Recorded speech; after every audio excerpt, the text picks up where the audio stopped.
saja. Ya, terima kasih. Ya, jadi kalau kita ingat ya bahwa yang menitipkan ke kita itu tidak semena-mena. Menitipkan kita itu hanya dikasih anak kosongan itu tidak ya. Kalau ada yang bilang bahwa anak itu seperti selembar kertas, ternyata tidak ya. Tidak kosongan. Ibarat handphone, dia itu sudah dikasih instalan aplikasi-aplikasi yang siap digunakan. Siapa penggunanya? Kita yang menjaganya, gitu ya. Jadi tidak kosongan kita harus mulai dari awal lagi itu enggak. Ya, sudah diberikan instalan aplikasi yang disebut sebagai fitrah ini. Makanya prinsip pengasuhan itu metodenya ini aja kok ayah bunda ya. Ini sedikit aja. Saya refresh aja ya. Udah pernah lihat ya gambar ini ya? Mungkin udah pernah lihat, terutama yang ikut di seminar tahun lalu ya, bahwa apa sih sebenarnya yang jadi prinsip dalam pengasuhan kita sebagai orang tua? Tugasnya itu adalah menjadi teladan. Tiga ini ya, empat ini ya. Menjadi teladan. Yang kotak hijau itu adalah tugas kita. Pertama jadi teladan. Jadi yang dicontoh ya. Karena cara belajar yang paling mungkin bagi secara psikologis itu adalah belajar dengan cara meniru ya. Meniru adalah cara belajar yang pertama. Orang tua itu tugasnya menteladan, mengingatkan, menjaga, dan memperbaiki. Lewat apa? Toolnya atau alat-alatnya, kasih sayang, kesabaran, dan konsisten dan kongruen. Ini aja ya. Yang dijaga apa? Yang dijaga adalah potensi baik atau fitrah yang sudah dibawa oleh anak itu sejak dia lahir. Ya, jadi anak itu tidak kosong, dia sudah punya potensi. Tugas kita tuh menjaga, syukur-syukur bisa meningkatkan potensi baik itu. Potensi itu paham ya? Potensi itu tidak sama dengan perilaku nyata. Potensi itu apa ya? Sesuatu yang sifatnya masih hidden, masih terpendam. Tugas kita kemudian adalah menjadikan potensi itu muncul gitu ya, menjadi perilaku-perilaku. Ya, ini adalah prinsip pengasuhan. Lanjut. Terus sebenarnya ada apa? Ada berapa sih? Ya, paling tidak itu ada 7 fitrah atau potensi baik modal yang sudah Allah kasih kepada kita sebagai orang tua lewat anak kita. Ya, anak itu udah punya modal. Potensinya itu udah dia bawa sejak lahir. Saking apa? Saking baiknya Allah nggak mau bikin kita terlalu susah atau terlalu repot. Ya, pertama adalah fitrah iman. Ya, fitrah iman. Jadi bawaan bahwa setiap anak itu mengakui adanya sesuatu yang lebih besar yang mengatur alam semesta dan hidupnya. Ya, keyakinan bahwa ini nggak mungkin terjadi secara kebetulan. Pasti ada yang ngatur. Aku tuh pasti ada yang menciptakan. Tidak mungkin terjadi begitu saja. Nah, itu tidak. Ya, itu yang namanya fitrah iman. Keyakinan bahwa segala sesuatu ini ada yang mengatur. Bahwa aku ini ada yang menciptakan. Yang hidup ini sudah ada yang noto. Nah, ya, fitrah iman itu kayak gitu. Keyakinan adanya sesuatu yang lebih besar. Ya, seperti itu. Itu sudah terinstal. Makanya seringkali mereka yang fitrah imannya tidak terjaga, akhirnya munculnya apa? Kegelisahan ya, gelisah gitu. Kok kayaknya hidup ini nggak tenang gitu. Kalau misalnya ayah dan ibu baca-baca mereka yang ateis, mereka yang menolak adanya Tuhan, itu kan sebenarnya ada kegelisahan ya, karena sebenarnya di dalam dirinya itu sudah terinstalkan keyakinan bahwa dia itu adalah diatur oleh sesuatu yang lebih besar. Nah, anak juga begitu. Kedua, ada potensi bertahan hidup atau survival, ya, potensi untuk bertahan hidup. Ya. Anak dari kecil, dari bayi, itu ketika dia lahir, itu kan udah otomatis langsung apa?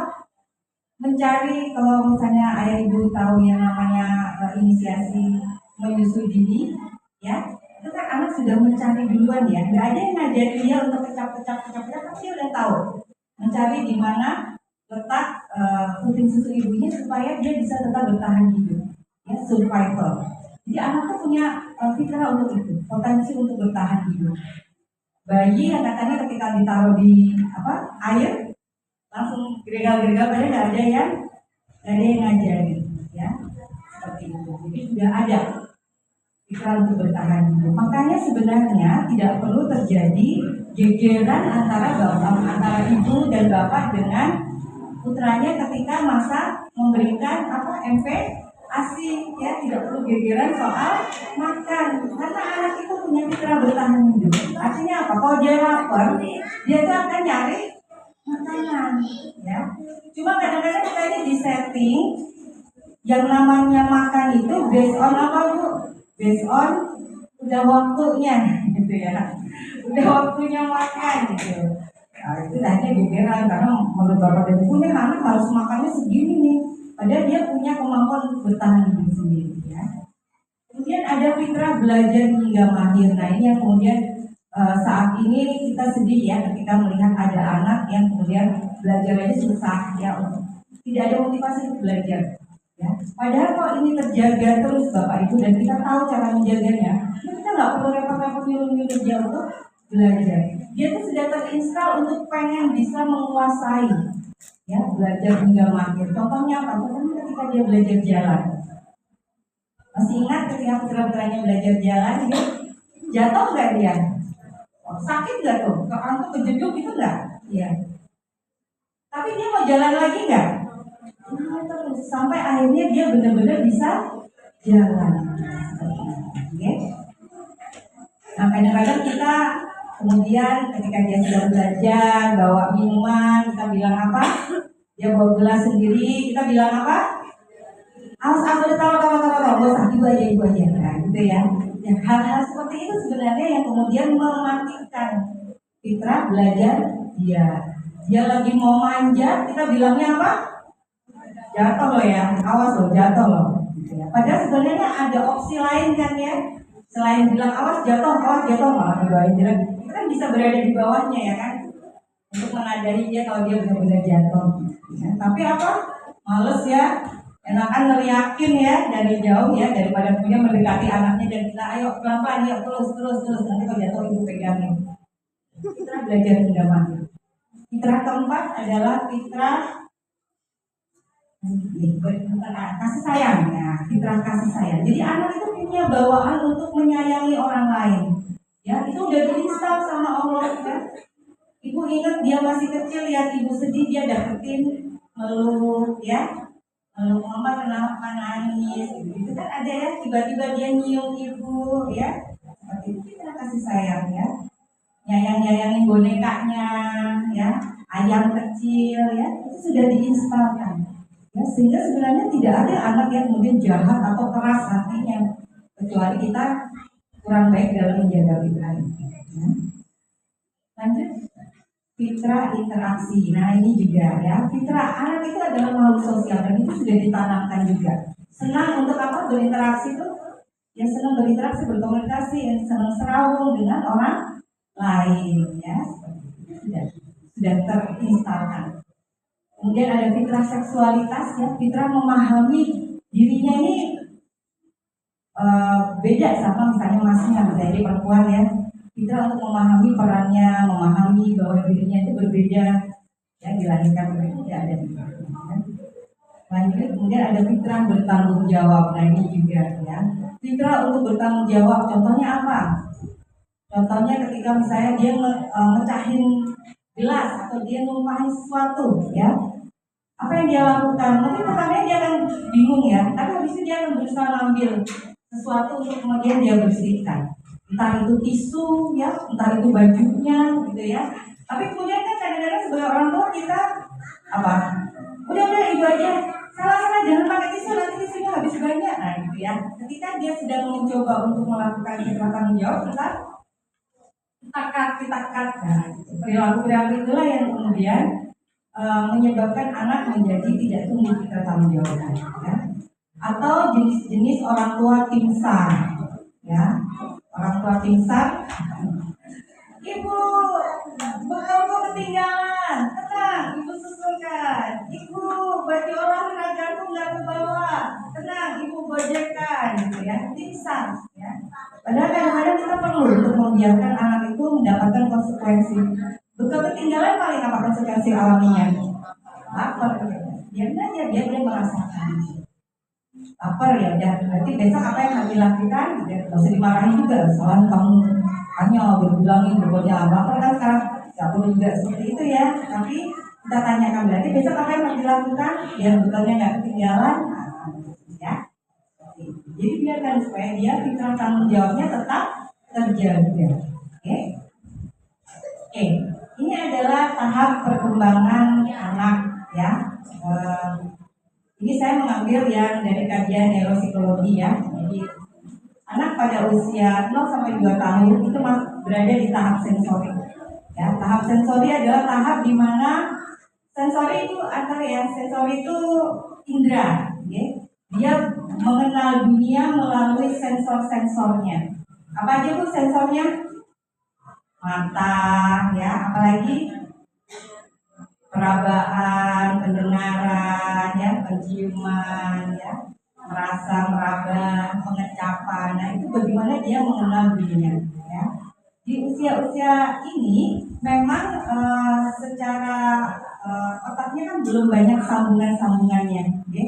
Tugas Bapak Ibu adalah mengenalkan, memberikan sensor-sensor yang banyak kepada anak ini supaya dia tersambung. Otak-otaknya itu tersambung, ya. Sel-sel otak itu saling tersambung. Dengan cara apa? Dengan cara mengenalkan dengan banyak sensor-sensor itu. Makanya pernah dengar yang namanya permainan sensori, ya? Sensori play. Biasanya berupa apa Bu? Apa tuh ya?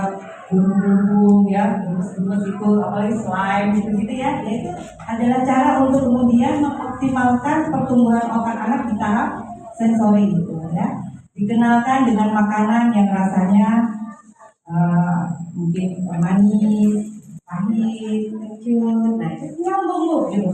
Tapi kalau dia dikenalnya cuma manis aja, nggak boleh kena pahit sama sekali, nggak boleh ngerasain asam. Nanti ya dikenalnya cuma itu aja gitu, ibaratnya seperti itu ya. Makanya pada usia ini 0 sampai 2 tahun, sampai 6 sampai ke tahap bahasa juga, itu diminta untuk apa? Untuk banyak main di luar rumah. Harapannya apa? Harapannya supaya anak tuh melihat banyak, merasa banyak, ya. Makanya kan sering disuruh tuh kaos kakinya jangan dipakai kecuali memang dingin, supaya apa? Supaya ngerasain ya Bu ya, oh ini permukaan kasar, ini permukaan lembut, oh ini rasanya pasir kayak gini, oh rasanya kerikil kayak gini, yang tajam-tajam rasanya kayak gini, dia akan jinjit ya. Oh air panas seperti ini, air dingin seperti ini. Nah itu penting ya Bu, penting sekali karena itu akan menyebabkan anak menjadi cerdas. Ya, cerdas dalam arti sambungan otaknya itu terkonek, gitu ya. Sel-sel otaknya itu terkonek karena distimulasi dengan aneka rasa itu tadi. Ya, makanya kalau dulu kan kalau kita gampang ya dia, kita mainnya di kali ya. Ya, jalan di kali itu kan macam-macam sensorinya ya. Sensasi rasa dingin air di kali. Terus ada lunyu-lunyunya itu ya Bu ya, injek batu agak jatuh, kena licin, itu juga sensori itu menyebabkan cerdas ya. Anak sekarang main di kali, nyari kalinya aja susah ya. Tapi alhamdulillah kalau Bapak dan Ibu di sini kan juga dikelilingi dengan berbagai hal yang sifatnya alami ya. Anak-anak kenal dengan rumput, kenal dengan pasir gitu ya. Tahap bahasa. Nah, tahap sensori itu gelombang anak seperti gelombang orang sedang tidur pulas. Ya. Orang sedang tidur pulas. Makanya pada usia 0 sampai 2 tahun biasanya dia tidak ingat, dia susah diakses. Ibu kan kadang-kadang juga mimpi juga susah diakses ya. Nah gitu, orang tidur ini tahu tapi nggak bisa mengaksesnya gitu. Anak-anak juga begitu kan. Kalau ibu sekarang saya suruh ingat-ingat nggak kejadian waktu umur 1 tahun, mungkin susah ya mengaksesnya ya. Paling jauh biasanya ingatan di usia berapa Bu? 3 tahun, 3, 4 itu biasanya paling jauh kita bisa ingat itu. Tapi di usia 0 sampai 2 tahun, walaupun dia tidak ingat, tapi apa-apa yang dia lihat, dia dengar itu terekam di bawah sadar. Jadi dia tidak ingat, tapi dia tidak akan lupa. Dia nggak ingat sih, tapi dia nggak lupa aja. Kok tahu-tahu nggak suka ya sama durian ya? Atau nggak tahu kenapa nggak suka sama durian, atau nggak suka aja. Bahwa ini nggak suka, atau takut aja sama kecoa gitu. Jadi susah sih mengakses apa penyebabnya gitu, tapi seperti itu. Nah kalau yang 2 sampai 7, anak-anak kita berada di sini ya Bu ya, benar ya? 2 sampai 7 ini berada di gelombang theta. Nah ini yang perlu saya sampaikan dan Ibu perlu ingat gitu ya ayah ibu. Gelombang theta pada anak usia di tahap basah itu adalah gelombang seperti orang sedang dihipnotis. Ya. Segala yang dia lihat, segala yang dia dengar masuk begitu saja tanpa ada saringan. Ya, itu tahu orang dihipnotis kan? Ngikut ya, ngikut aja. Dia tidak bisa membedakan antara ini imajinasi atau realita. Ya, tidak bisa membedakan. Ya, makanya anak di usia itu biasanya mainnya apa Bu? Asik kan ya? Dia main mobil gitu ya. Lalu dia mengimajinasikan bahwa ini benar mobil kayak gitu. Jadi dia seperti otak orang yang dihipnotis. Artinya segala macam yang dia lihat, dia dengar masuk langsung tanpa dia filter. Makanya disitulah ayah ibu perlu sangat berhati-hati dalam lisan ya, terutama lisan, wajah, kata-kata, gitu. Karena itu sangat dia ingat ya, akan masuk menjadi value dia, akan masuk menjadi keyakinan beliefnya dia. Ya, ketika bapak dan ibu bilang jangan makan es, jangan minum es nanti pilek, masuk udah langsung. Es sama dengan pilek. Aku minum es, aku akan pilek. Padahal penyebab pilek apa Bu? Ya. Ya. Gitu. Ayo belajar yang benar Kak. Hafalannya surat ini susah loh. Suratnya susah loh. Ini surat ini panjang sekali, susah. Ayo belajar yang benar. Padahal yang nganggap susah siapa? Ibunya. Yang nggak bisa ngapalin siapa? Ibunya. Kita susah. Enggak, biasa aja ya. Nah, hati-hati ya, hati-hati dengan apa yang kita ucapkan. Ya, matematika loh Kak, hitung-hitungan loh. Mama aja dulu nilainya 5. Nah, susah loh ini. Ya, yakin ya ini susah ya. Makanya itu mengatakan. Lanjut. Tahap logika dan tahap interaksi yang berikutnya saya tidak akan bahas banyak ya. Ini nanti di berikutnya kita akan fokus aja ke sensori dan bahasa. Nah ini. Sekarang masuk ke tahap menjaga potensi baik. Gimana sih cara kita ngejagain modal yang tadinya Allah sudah kasih ke anak kita, udah diinstalin. Gimana cara kita ngejaganya? Gimana cara kita makainya supaya itu long lasting, terjaga bahkan kalau bisa meningkat. Ya, kalau kita beres di urusan ini ya, ayah ibu, insya Allah kita nggak akan ketemu masalah-masalah pada saat anak itu prabalik atau balik. Ya, caranya pada saat Iman itu kan, iman itu apa? Keyakinan ya. Ujung-ujungnya kan kita maunya anak itu menjadi apa? Patuh dan taat gitu ya. Waktunya sholat, mau kemudian berdoa, mau kemudian melakukan apa yang jadi perintahnya Allah ya. Nah, cara masuk ke perintah agar anak itu taat itu dengan melalui rasa cinta dan rasa syukur ya. Ayah ibu di sini kalau dibaikin sama orang ya, baik-baikin. Ingat zaman PDKT dulu sama Pak Su, ya, dibaik-baikin nggak sama Pak Su?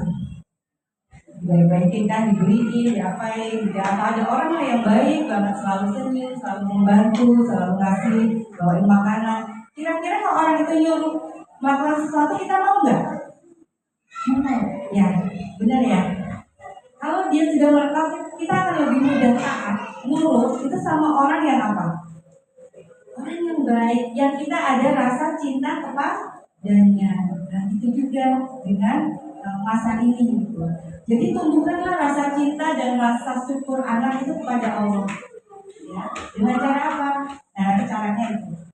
Caranya nanti ya, iman ya. Jadi kalau kita mau menjaga fitrah iman itu, maka kita yang perlu lakukan adalah menumbuhkan rasa cinta dia kepada Allah, ya, kepada Tuhan. Supaya kalau disuruh beritanya Allah, dia langsung, dia akan merasa Allah udah baik banget sama aku, masa sih aku disuruh gini aja aku nggak mau. Kan itu ya yang kita pengenin ya.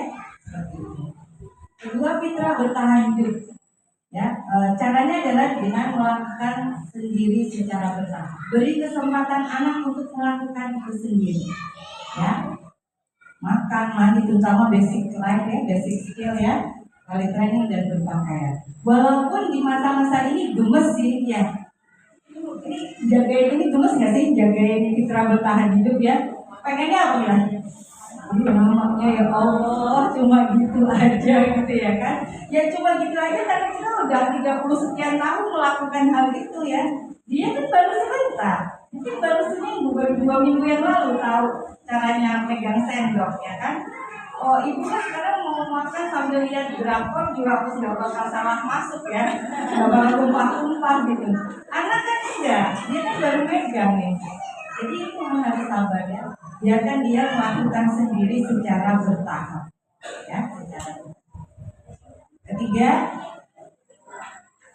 belajar tiga mahir. Nah ini juga ya latihan kemahiran. Ya tadi itu fitrah belajar supaya anak tuh tetap punya giroh untuk pengen tahu tentang sesuatu dan pengen menguasai hal itu ya. Latihan kemahiran dengan pengulangan. Berikan kesempatan untuk diulang-ulang ya. Ingat kan ketika dia baru mau ngomong itu ya, ngomongnya apa? Ini apa Bun? Jawab kan? Ini apa Bun? Jawab ya. Ini apa Bun? Terus ya, sebenarnya kan bukan karena dia nggak tahu, tapi dia lagi ngulang aja biar mahir ngomong ini apa Bun. Ya, dia lagi belajar, bukan lagi ngetes-ngetes kesabaran ibu bapak ya. Kadang-kadang bapak ayah ibunya baper aja, ini kayaknya lagi nyoba-nyoba aku deh gitu ya. Padahal dia lagi ngetes aja cara ngomong ini apa Bun, lagi ini apa Bun, kamu ngeliat respon ini apa Bun, ya. Ini lagi belajar ya. Utak-atik apa itu ceklak gitu kan ya. Buka tutup pintu kulkas ya. Bagi dia menarik ya, bagi ibu yang udah usia 30 tidak menarik ya. Buat dia itu menarik sekali. Bisa ya, aku buka agak dingin ya. Dia lagi belajar. Ya. Latihan ulang, belajarlah dengan gembira ya. Nemenin hafalan yang gembira. Salah ya. Jangan salah mulu. Ah, itu duit lagi aduh. Ada ibunya apa enggak? Ibunya kerikul ya. Tapi pokoknya anaknya udah sampai sama ini marah pula gitu ya. Lanjut. Kasih sayang kita jaga dengan memberikan apresiasi ya, perhatian ya, kasih sayang juga kepada anaknya. Jangan pelit memuji ya, jangan pelit memuji. Pujian, apresiasi. Makasih ya nak, udah bangun tepat waktu. Makasih ya, pagi ini mandinya cepat, jadinya kita nggak terlambat. Nah, terus disampaikan ya. Lanjut. Fitrah ya. Lanjut ke sana. Interaksi adalah dengan briefing dan role playing. Ini satu bahasan tersendiri ya, tapi saya pernah ya BRP ini teknik yang sangat manjur kalau ayah dan ibu bisa untuk melakukannya ya. Anak-anak tidak akan terjadi tantrum di Indomaret nangis-nangis atau mogok salaman sama Pak Budenya pas acara itu kalau kita sudah kasih briefing dan role playing. Sesimpel berada di kelas ini ya. Tadi adakah yang sudah melakukan briefing dan role playing kepada putranya sebelum mereka diajak ke acaranya orang dewasa ini? Ada ya Pak? Itu kan perlu dikasih tahu. Persis sama seperti ibu kalau mau tampil, ibu perlu tahu ya, mau tampil apa nih, mau bikin ini aja, mau bikin TikTok ya, pasti ada yang briefing ya, bener ya, kita bikin TikTok ya, briefingnya nanti kamu nggak di sini, nggak ke sini, nanti kalau lagi sini kamu gini, gitu kan ada ya, ada briefingnya, kamu kan bingung ya, atau kita mau pergi ke suatu tempat, kita kan perlu tahu juga, di sana ada apa ya, berapa jam kesananya. Dan saya perlu buka apa itu. Briefing adalah memaparkan otak anak terhadap suatu peristiwa yang akan dia alami sebelum peristiwa itu datang, sehingga dia bisa prepare. Ya, adek nanti ikut ada acara di sekolahan adek. Nanti acaranya ada mama mau belajar, jadi akan ada yang jadi kayak ustazah nanti mama dengerin. Adek nanti di sana boleh duduk ya misalnya gitu ya. Nanti bawa makanan apa supaya nggak bosan. Nanti kalau misalnya ada bosan, nanti mau ngapain?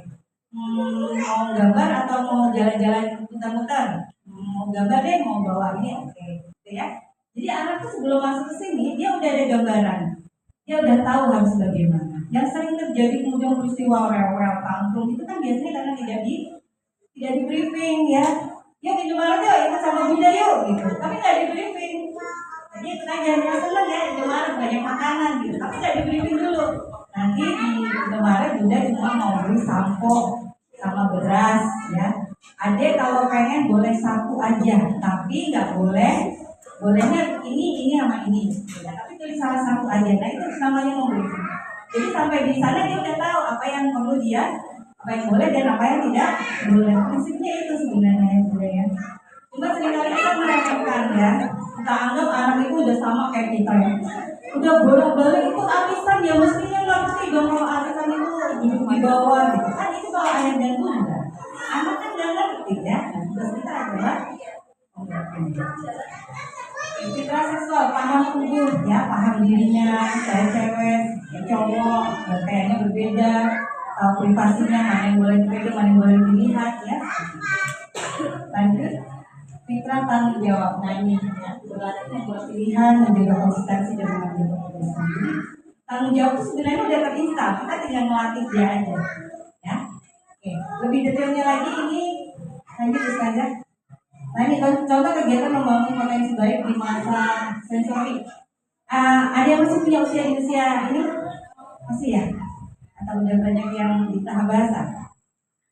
Nah, ayah ibu selalu bersyukur dan tidak mengeluh. Nah ini penting ya, penting sekali. Hati-hati dengan apa yang kita ucapkan di depan anak-anak, walaupun itu sekecil waduh hujan. Keluhan ya, anak nangkep loh itu ya. Aduh macet ini di depan ada apa sih? Celutukan-celutukan kita seperti itu kan keluhan ya. Akhirnya anak belajar untuk apa? Belajar untuk ngeluh juga tentang hal-hal kecil loh. Bunda aja ada macet ngeluh kok. Ada orang gini dikit komplain, aku dengar loh. Aku belajar juga untuk seperti itu. Akhirnya semua bunda, dan jadi orang yang gampang mengeluh ya. Sering-sering untuk ayah dan bunda justru berkata syukur ya, alhamdulillah adek, otomatisnya adek apa namanya pembersihnya penuh, berarti pipisnya lancar, sehat, kotorannya udah keluar semua ya, sesimpel itu. Kita melatih diri kita juga kan untuk kemudian bersyukur atas hal-hal kecil yang kita terima ya. Bertahan hidup, ayah dan ibu makan bersama dengan anak dengan nikmat dan gembira. Ya, ini penting ya di usia 0 sampai 2 tahun. Ya, masa-masa menjelang MPASI sebelum 6 bulan itu biarkan dia melihat, walaupun mungkin dia sering tapi dia melihat, oh gitu ya caranya orang makan. Ya, walaupun dia belum ya, kan nanti 6 bulan baru dia MPASI ya. Tapi sebelumnya itu otaknya sudah terpapar dengan bagaimana kegiatan makan itu ternyata menyenangkan. Oh gitu ya, Bunda sama Ayah kalau makan cuma punya oh yang dimakan ternyata sayuran dan apa-apa gitu ya. Bukan jangan makan Indomie di depan putranya ya.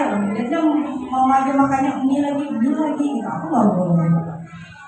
Ya, kemudian anak belajar mengingat ya, kita sabar megang memberikan dia sendok ya, acak-acakan yang nggak jadi masalah kayak saya bilang ya.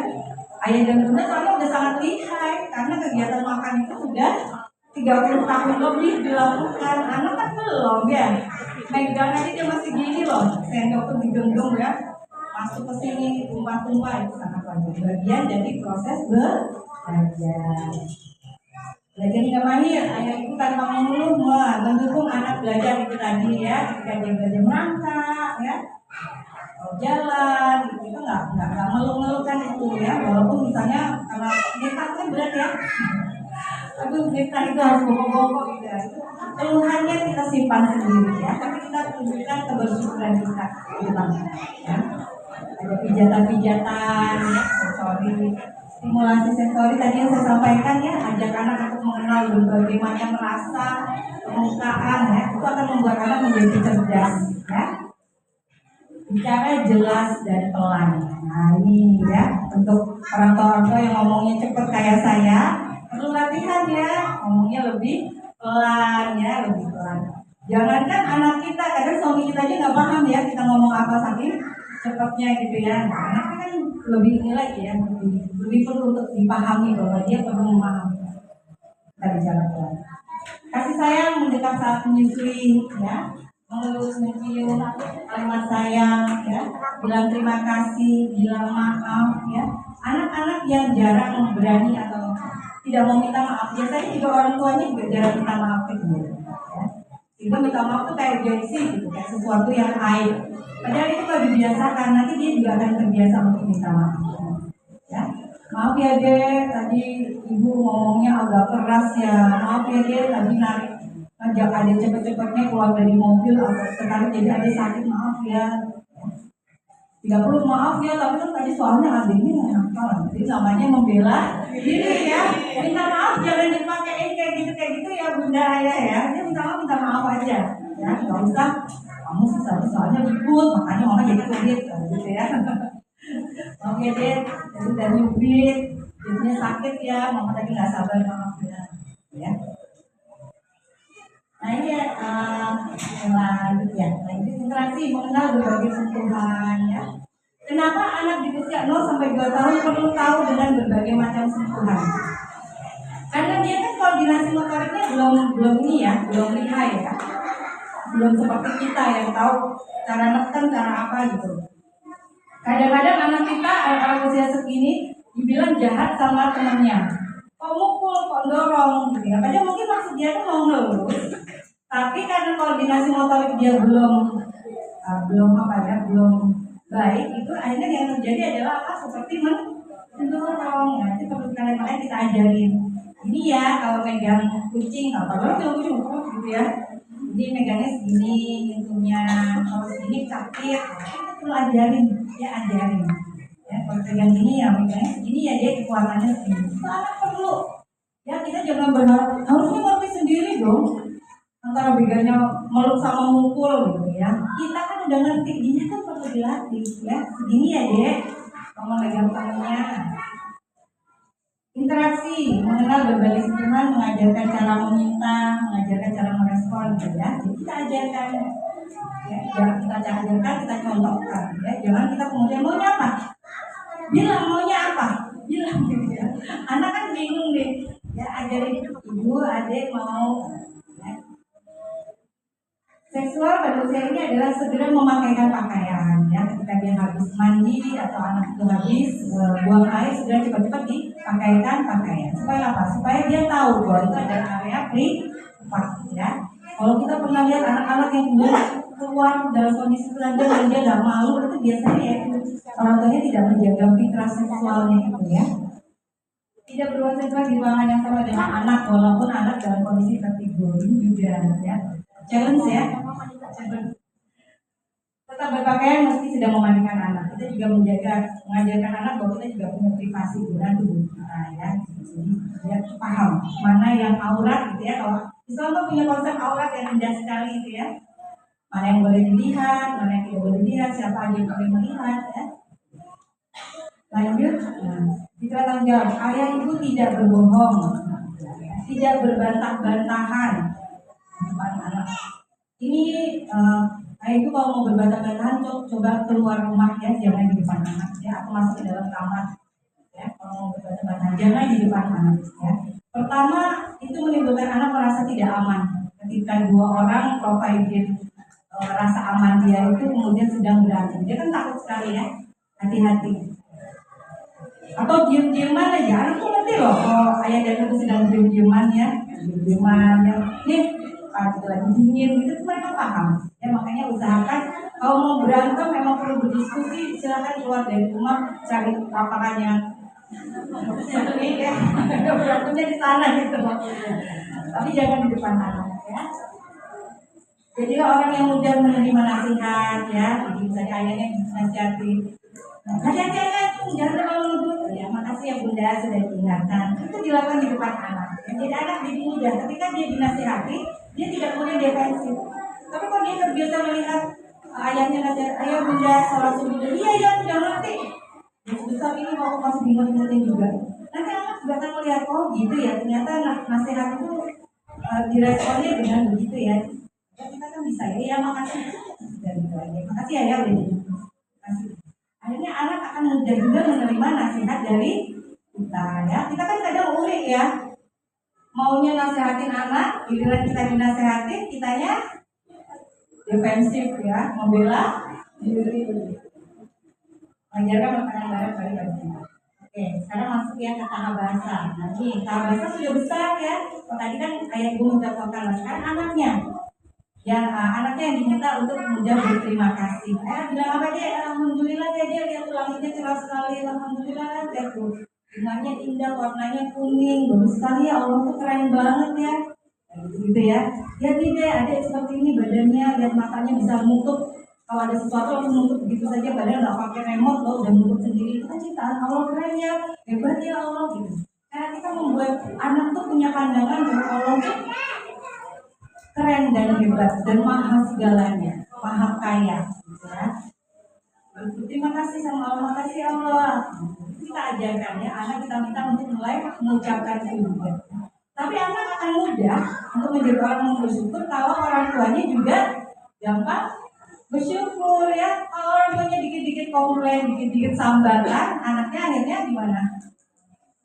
Sambat juga ya. Kan itu dia bilang tiap hari. Ingat tadi bahwa otak anak 3-7 tahun seperti otak orang di hipnotis. Apa yang dia dengar langsung masuk. Ya. Mengajarkan 2 harian sudah mulai ya. Dia bertani yuk, belajar mandi sendiri, makan sendiri, menyiapkan makanan sederhana tadi. Ya memang harus kita latih.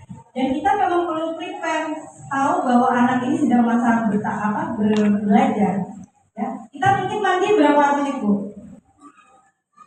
3 menit juga bisa gitu ya, sesuai kebutuhan. Kalau setelah ditunggu orang 3 menit juga bisa. Tapi anak kan butuh waktu lebih lama. Ya, makanya kita perlu prepare. Oke, kalau memang dia kita tahu dan di data kita dia mandi sekitar 10 menit, ya kita harus prepare waktu itu. Bangunnya lebih pagi, gitu ya. Lanjut belajar yang mahir, ya, stimulasi sensori tadi, ya. Masa-masa ini anak-anak sering-seringan belajar bermain outdoor, ya, daripada main HP. Ya, ajarkan dengan berbagai macam kegiatan yang menyebabkan dia bergerak, ya. Rasain panas, dingin, rasain kasar, halus, lembut, itu seluruh dia merasakan. Ya, termasuk juga kalau lagi wisata kuliner itu loh ya, ajarin nih cicipin makanan ini rasanya gini, makanan rasanya gini, kita akan membuat dia cerdas juga ya, karena terstimulasi. Kemudian keseimbangan manja, dia megang, berkata-kata, ayah mendampingi, ayah itu mendampingi dengan gembira, bukan mendampingi sambil males banget gitu ya. Dampingi nungguin anaknya sambil mainan HP gitu ya. Kok lama banget belum nih gitu ya. Makanya tidak dengan gembira. Main dengan sepuas-puasnya. Itu kan untuk merasakan kegembiraan. Itu kejar-kejaran. Itu ketawa-ketawa. Itu masuk ke dalam dunianya dia. Ya ketika main jual-jualan itu kan gitu ya. Dan seru gitu jadi jual gitu ya. Lanjut mitra interaksi ya. Kasih sayang. Ini anak dipeluk, dipijat, dicium ya. Rugi sekali bagi orang tua yang tidak mau melakukan sentuhan fisik kepada putranya, putra-putrinya ya. Itu besar sekali maknanya bagi si anak ya. Membantu dalam saling memuji ya, memuji kata bagus deh. Tadi dari ini makasih ya Kak, dari ini makasih ya. Saling memuji, mengapresiasi, ya, memeluk ya kata-kata dengan penuh sayang. Lanjut, interaksi mengajarkan adab, ya, adab apa saja, ada bicara, bertamu, menyapa, mengajak. Ini sebenarnya bisa dilakukan ketika sedang role playing, pura-pura main jual-jualan, ya. Kita main tamu-tamuan yuk, udah jadi budenya, adik jadi bunda yang lagi bertamu. Pura-pura kita bertamu, bunda jadi tuan rumahnya. Sebenarnya kita bisa mengajarkan kayak gitu. Yuk kita main masjid-masjidan yuk, atau kita main sholat terawehan yuk, kita boleh ya. Yuk pura-puranya udah dengar sholat terawih, ini bunda. Ini dengar nanti kok udah capek, adik bolehnya apa pas lagi sholat terawih, sehingga tidak terjadi anak yang lari-larian di masjid karena dia udah tahu, gitu, udah pernah latihan main masjid-masjidan atau sholat-sholatan di rumah seperti itu ya. Kemudian membangun komunikasi baik seksual ya, mengenal area pribadi, siapa yang boleh melihat itu ini juga ya diajarkan. Biasanya juga ada itu ya di sekolahan ya diajarkan sentuhan baik, sentuhan tidak baik ya. Lanjut, tanggung jawab memilih baju. Ayah bunda sampai sekarang anaknya beli baju sendiri atau dipilihin? Dipilihin atau milih sendiri? Enakan mana? Milihin atau nyuruh anak yang milih? Pilihan langsung ya. Sebenarnya ada triknya ya, ayah ibu, ketika kita mengajarkan anak supaya dia berani membuat pilihan atau membuat keputusan atau mengambil tanggung jawabnya dalam rangka kita mau menjaga pikirannya. Jadi kalau triknya adalah ketika memberikan pilihan, kasih dia pilihan yang ayah dan bunda itu sanggup membuatnya, sanggup menghandle-nya. Jadi pertanyaan jangan gini, ini saking pengennya biar anak bertanggung jawab. Adek mau makan pakai apa? Nah, gitu ya. Ini deh, olive harus beli gitu ya. Nanyanya jadi gitu, nanyanya gini, adek mau sarapan pakai telur dadar atau telur ceplok? Dua-duanya bunda bisa kan? Nah, gitu. Atau di rumah lagi ada sop sama ada ayam goreng ya. Adek mau makan pakai sop aja atau mau pakai sop sama ayam goreng? Dua-duanya sudah ada. Nah, gitu. Nanti dia milih. Nah, itu kalau dia udah milih ya udah dikasih, jangan milih kemudian dipaido ya. Sop aja, oh harusnya sop pakai ayam deh. Sebenarnya kesel ya, udah bikin pilihan kok dipaido ya. Kasih pilihan seperti itu ya. Adek mau pakai baju yang warna merah atau yang warna biru? Yang biru aja bun. Dia itu memberikan sense apa ya? Rasa tanggung jawab, dia merasa berharga karena dia sudah membuat pilihan. Ya, jadi pertanyaan bukan adek mau pakai baju apa? Oh apa nanti dia minta yang masih di jemuran ya, belum diambil di laundry karena itu baju kesukaan dia, repot kita ya. Jadi nanyanya seperti itu, kasih pilihan yang ayah dan ibu sudah bisa handle ya. Ada yang mau mandinya nanti pas di angka 12 atau di angka 1? Biasanya dia akan yang di angka 1. Sebenarnya kita tahu itu hanya selang 5 menit ya, seperti itu masih work sampai sekarang ya. Anak saya usia 10 tahun itu dia masih merasa memilih ya, merasa diberi pilihan, padahal sebenarnya saya sudah mengunci dia dengan pilihan itu gitu ya. Makan apa? Nasi goreng atau mie goreng? Ya, kita kunci di situ, jangan tanya apa ya. Karena selama diganti dulu ya, kan mempermudah ya. Ayah mau dibikinin minuman apa loh? Hanya banyak ya, bikin es dan gimana ya? Ayah mau minuman apa? Teh tawar atau teh manis ya kan gampang ya. Satunya dikasih gula, satunya nggak usah. Gitu ya, jadi dikunci. Itu kita trik-trik untuk membuat anak merasa ikut membuat pilihan, tapi sebenarnya kita sudah kunci dia. Ada main sama temennya, ada mau dijemput sama mama jam berapa ya? Jam segini atau jam segini? Semuanya kita sudah bisa. Jangan berada di sini, ngambil makanan sesuai porsi ya. Itu juga makanya kalau saya senang kalau misalnya anak-anak di sini ngambil sendiri karena dia nanti akan bertanggung jawab atas yang dia ambil. Ketika dia ngambil makanan segini, kita juga jangan terus komen, ih dikit banget, nanti kamu lapar, biarkan itu dia habiskan sebagai tanggung jawab dia. Nanti kalau habis itu dia lapar lagi kan dia ngerasa oh yang segitu tuh ternyata kurang ya, gitu ya. Jadi ajari anak untuk ngambil sendiri, jangan apa-apa sebagai kamu. Oke, kayaknya sewaktunya sudah lewat ya, jadi itu dulu monggo kalau ada yang mau didiskusikan atau ditanyakan silakan saya silakan.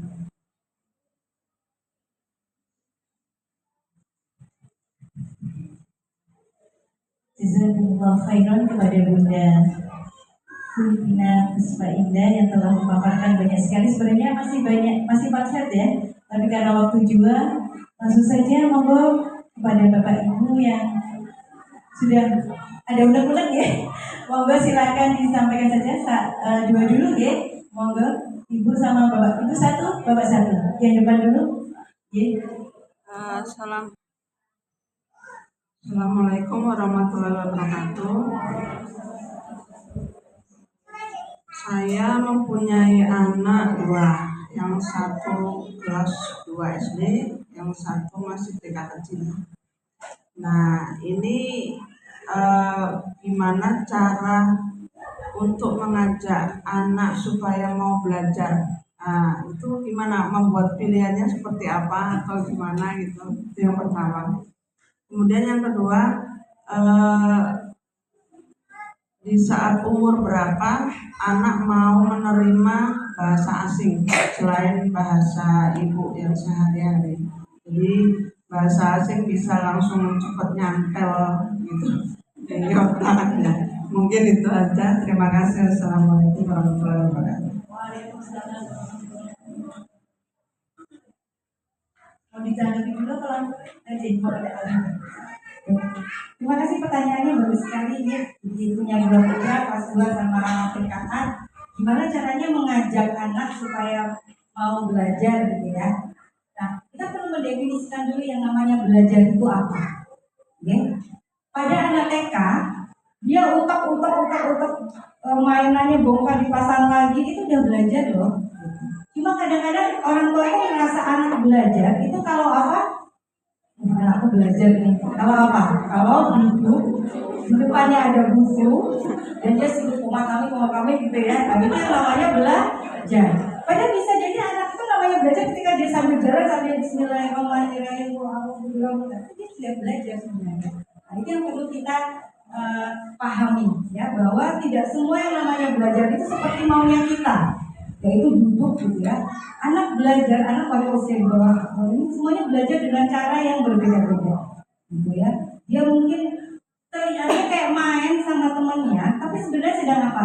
Belajar berinteraksi. Dia sedang menumbuhkan fitrah interaksinya gitu ya.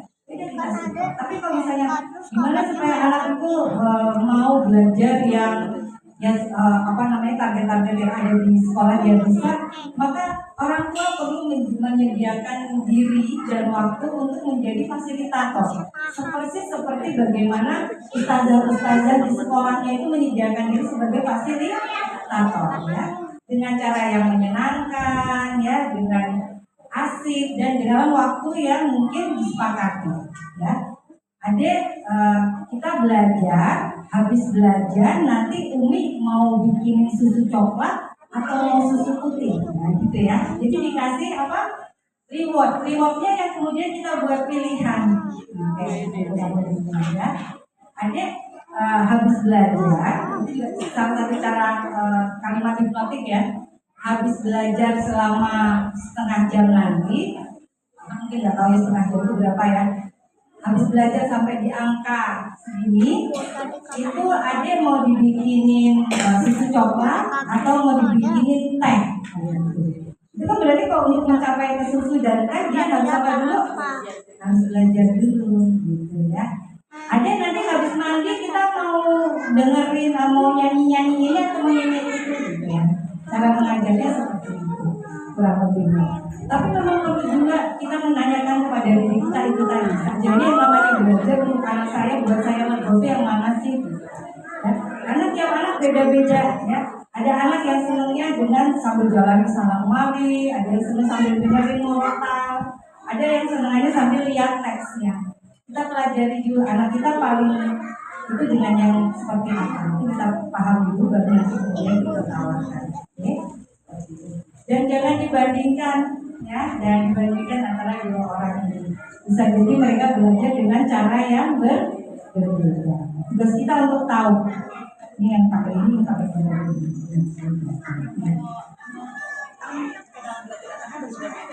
Salah satu SD itu anak tuh mendengarkan kan karena belum bisa membaca, dia kayak membaca sambil dia main bola. Itu untuk mengubah dia pola belajarnya seperti itu bagaimana? Kenapa harus berubah? Karena saya nggak mungkin dong ngajarin terus ngomong terus gitu, karena anaknya udah bisa membaca kelas 2 sekarang. Maka satu dulu kan dia nggak bisa baca, saya bacain, dia main bola sambil main betah dan bermain. Terus kelas 2 dia sudah bisa baca, tapi dia pola belajarnya masih seperti itu. Maunya di itu, maunya dengan mendengarkan itu, ya digantikan aja fungsinya pakai suara YouTube atau apa gitu. Kalau emang ibunya capek ya, gitu ya. Jadi jangan dianya yang kita ubah supaya ngikutin maunya kita, tapi kita yang kreatif ya, menyediakan berbagai fasilitas supaya akhirnya anak itu bisa belajar dengan modenya dia. Ya. Ya Bu, pertanyaannya kedua tadi Bu, umur berapa anak bisa Oh, belajar iya. lagi bahasa asing selain bahasa ibu? Ya, sebenarnya umur berapapun anak sudah bisa. Tidak ada kemudian paling unggul atau paling baik usia ini enggak ya. Asal itu konsisten dilakukan. Sama seperti ketika dia menyerap bahasa tubuh, bahasa ibu kita yang pertama gitu. Ya seperti itu. Jadi umur berapapun bisa. Cuma yang tadi jadi masalah itu kan ketika kemudian dia buat bahasa dan tidak konsisten ya, makanya ada salah satu teknik yang baik adalah misalnya bapaknya yang disuruh ngomong pakai bahasa yang mau diajarkan ke anak bahasa asingnya, ibunya yang ngomong bahasa Indonesia. Jadi tiap kali dia ngomong sama bapaknya, dia ngomong pakai bahasa Inggris ya. Kan bapaknya kan harus mahir dari ya ngomong bahasa Inggris atau bahasa Arab misalnya kayak gitu. Anaknya dan ibunya ngomong pakai bahasa Indonesia. Sebenarnya sih yang membuat anak itu lebih cepat menyerap itu bukan usianya, tapi seberapa sering dia menggunakannya. Masih satu lagi pertanyaan dari monggo bapak-bapak, ada perwakilan, ada yang mau ditanyakan? Kalau enggak, karena waktunya sudah, ya. Tidak ada Pak? Ada? Oke. Sebenarnya banyak ini, tapi karena waktunya juga sudah cukup, insya Allah bisa disambung.